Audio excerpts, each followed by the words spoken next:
Now, we all know that jails are dangerous and sometimes even deadly places. Weapons, drugs, and assaults are fairly commonplace, and so are injuries to inmates and even staff.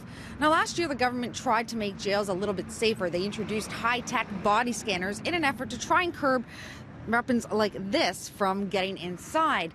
But they're still getting in on a regular basis, and people are still getting hurt. Part of the problem? The government introduced the scanners without clearing out the weapons that were already behind bars. A warning now, there are images in this story that some may find disturbing.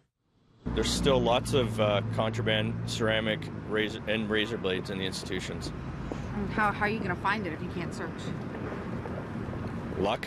Veteran correctional officer and OPSU local president Jason Mushinsky says since the Toronto East Detention Centre got one of the 17 coveted body scanners, they've been able to stop a lot of drugs and weapons from coming in.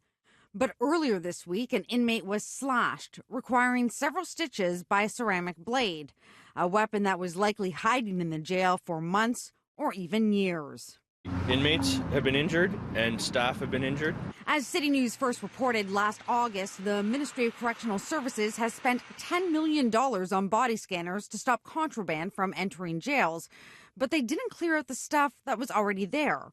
We asked how many people have been injured by contraband weapons since the scanners were installed, and we're told the ministry does not centrally track workplace injuries. But last summer, a correctional officer at the Lindsay jail was slashed multiple times and hospitalized for his injuries. He still hasn't returned to work.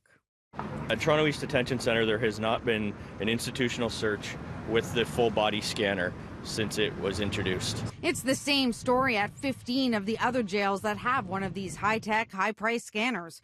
Only the Lindsay jail has cleared all existing inmates through the machine, and when they did, they found several knives, dozens of weapons, and plenty of drugs.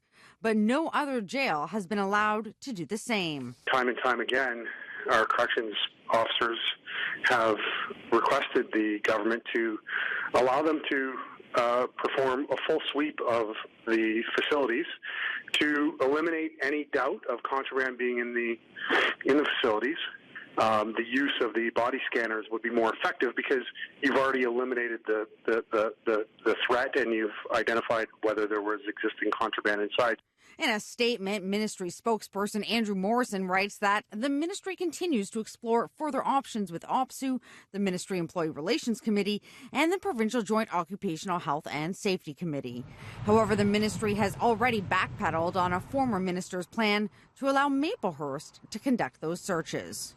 Now, every correctional officer I've spoken with says that the new scanners have helped in curbing the introduction of new drugs and weapons into the jails, but they say that it's given rise to a somewhat new problem, that shivs and shanks, these are weapons created using materials that are found in cells and in the institution itself, well, they're becoming much more prevalent on the jail's floors. In Mimico, Christina Howarn, City News.